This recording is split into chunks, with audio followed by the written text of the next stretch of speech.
Cricket का जो journey था मेरा, वो स्टार्ट ही टेप बॉल से हुआ था। स्कूल लेवल पे हम काफ़ी ज़्यादा क्रिकेट खेलते थे, तो मैंने आई नेवर थॉट कि मैं कभी प्रॉपर क्रिकेट खेलूँगा हार्ड बॉल से। तो मैं तो बेसिकली आया था इस्लामाबाद में अपने कज़न्स के पास, वहाँ पे छुट्टियाँ गुजारने के लिए आया हुआ था। तो बाई चांस हम वहाँ से क्लब से गुजरे, तो वहाँ से मैंने कज़न से पूछा कि हम भी खेलते हैं, ये क्या क्रिकेट खेल रहे हैं? फिर उसने बताया कि ये प्रॉपर क्रिकेट होती है, वो तो एक टेप बॉल क्रिकेट होती है।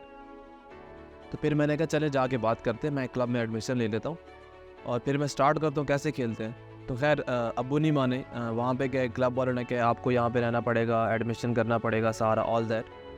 अब्बू नहीं माने, नहीं आप स्टडी पे फोकस करें और स्टडी ज़्यादा इंपॉर्टेंट है, स्टडी आपको कहीं ना कहीं स्टैंड कर देगी, क्रिकेट बाई चांस है, आपको क्रिकेट कुछ भी नहीं देगी। तो काफ़ी बातें इस तरह की थी, लेकिन उसके बावजूद भी मैंने ज़िद की और मैंने कहा नहीं, मुझे पता है कि मैं कर सकता हूँ और मैं करूँगा। तो मेरा स्टार्ट बेसिकली वहाँ से हुआ था।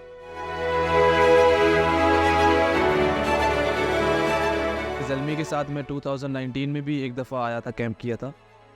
वो भी अकरम भाई की वजह से किया था। अकरम भाई की पहले से नज़र थी, उन्होंने देखा था मुझे बॉलिंग वगैरह करते हुए, बैटिंग करते हुए देखा था। तो उन्होंने कहा था कि हमारा कैंप कराची में लग रहा है, तो आप वहाँ पे हमारे पास आ जाओ, तो वहाँ पे आप हमारे साथ कैंप करो। तो मैंने कहा ठीक है। और उस टाइम मैं डोमेस्टिक करंट सीज़न नहीं खेला हुआ था, तो मेरा ड्राफ्टिंग में नाम नहीं था। तो वहाँ से मैंने उनके साथ एक 10 दिन का कैंप किया, वहाँ से फिर मैं वापस आ गया, दोबारा मैं सिस्टम में आया, डोमेस्टिक स्टार्ट की मैंने। तो उसके बाद 2 साल का बीच में गैप इसलिए आया क्योंकि मैं T20 वगैरह नहीं खेला हुआ था। तो बेसिकली ये T20 क्रिकेट फ्रेंचाइज क्रिकेट है, तो इसमें बेसिकली आपके स्टैट्स भी देखे जाते हैं, सारा कुछ देखा जाता है। फिर लास्ट टाइम अभी मैं लास्ट ईयर जब खेला हूँ, तो परफॉर्मेंस इस नेशनल T20 में काफ़ी अच्छी रही थी अल्हम्दुलिल्लाह। उसकी वजह से फिर पाकिस्तान में नाम आया। फिर उसके बाद जब मुझे पता चला, मुझसे कांटेक्ट किया गया किस तरह PSL के हवाले से हम आपको रिटेन करेंगे, तो मुझे रिटेंशन का भी नहीं पता था। इंटरेस्टिंग चीज़ ये है कि उससे पहले हम पिछले साल जब आए तो हम एज अ रिज़र्व प्लेयर में आए थे। तो वो भी मैं लास्ट आखिरी मैच था, एलिमिनेटर था, सेम सिचुएशन थी, इस्लामाबाद के साथ ही हमारा एलिमिनेटर ही था। तो अकरम भाई ने बुलाया कि यार आप आ जाओ हमारे साथ प्रैक्टिस करो, तो सुबह हमारा एलिमिनेटर है, तो हम आपको रिप्लेस करना चाह रहे। तो वो उन्होंने मुझे रिप्लेसमेंट में पिक कर लिया था। तो उस बेस की वजह से, और जब इस ड्यूरेशन में मैं पाकिस्तान खेला, तो फिर उसके बाद उन्होंने मुझे उस बेस पे मुझसे कांटेक्ट किया कि हम आपको रिटेन करना चाह रहे हैं पेशावर ज़ल्मी में। तो वो एक ऐसा लम्हा था कि मतलब I have been dreaming for 7 years कि मैं कभी PSL खेलूँगा।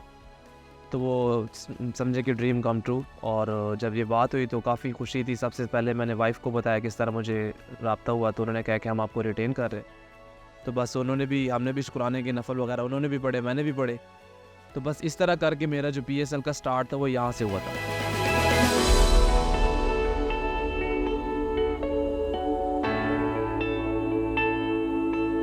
स्पेशली जब आपके पास बहुत बड़े नाम है, सिर्फ 1-2 नाम नहीं, काफ़ी नाम है। अकरम भाई, इंज़माम भाई, बाबर आज़म जो कि वर्ल्ड नंबर 1 है, प्लस डैरेन सैमी जो कि कैप्टन रहे थे जब पेशावर ज़ल्मी जीती थी। तो ये वो नाम है जिन अगर आप इनके सिर्फ साथ रहते हैं, ड्रेसिंग रूम शेयर करना, फिर आप जब प्लेइंग 11 में इनके साथ आते हैं, तो वो एक ऑनर की बात होती है कि आपने कभी सोचा भी नहीं होता कि यार ये वो लोग हैं जिनको आपने सिर्फ स्क्रीन पे देखा हुआ है और जिनके बारे में आप सिर्फ सुना हुआ है।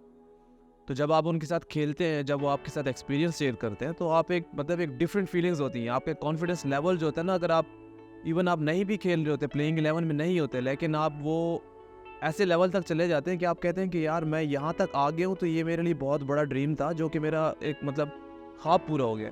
तो ये वो चीज़ें हैं जो आप बयान नहीं कर सकते वर्ड्स में कि आपकी फीलिंग्स क्या होंगी, स्पेशली जब आपके साथ इतने पोलाइटली वो बात करते हैं, आपको उस तरीके से डील करते हैं, और बिल्कुल आपको माहौल ऐसा उन्होंने दिया हुआ है जिस तरह फैमिली हो।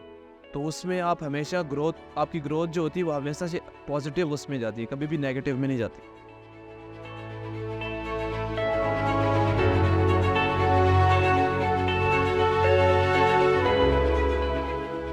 देखिए मेरा हमेशा से जो एक बिलीव रहा है वो हमेशा से हार्ड वर्क पे बिलीव रहा है। और मैं जब भी किसी स्टेज पे जाता हूँ और यहाँ पे मेरी सिलेक्शन अगर ना हो, तो मैं कभी भी अपने आप को पुल बैक नहीं करता। तो मैं कहता हूँ कि मैंने जितनी मेहनत की है, वो मेहनत मुझे यहाँ तक लेके आई, तो मेरी इससे मज़ीद थोड़ी सी मेहनत और करूँगा ना, तो वो जो मैं अचीव करना चाह रहा हूँ वो फिर मैं अचीव कर लूँगा। मेरा हमेशा से ये माइंड सेट है।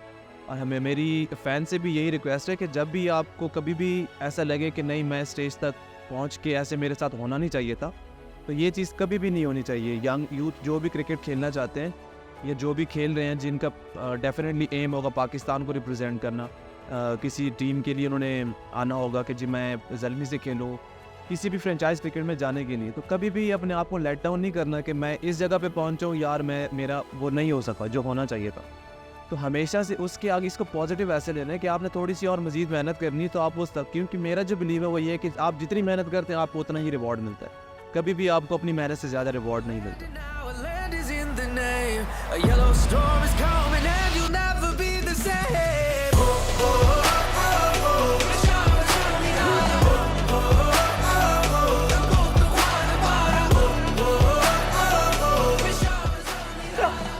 Gone first conquer. Gone into the stumps, and that's the wicket they needed. Oh, he's knocked him over. What a delivery. We don't just play for the win. You see the fire, that's how you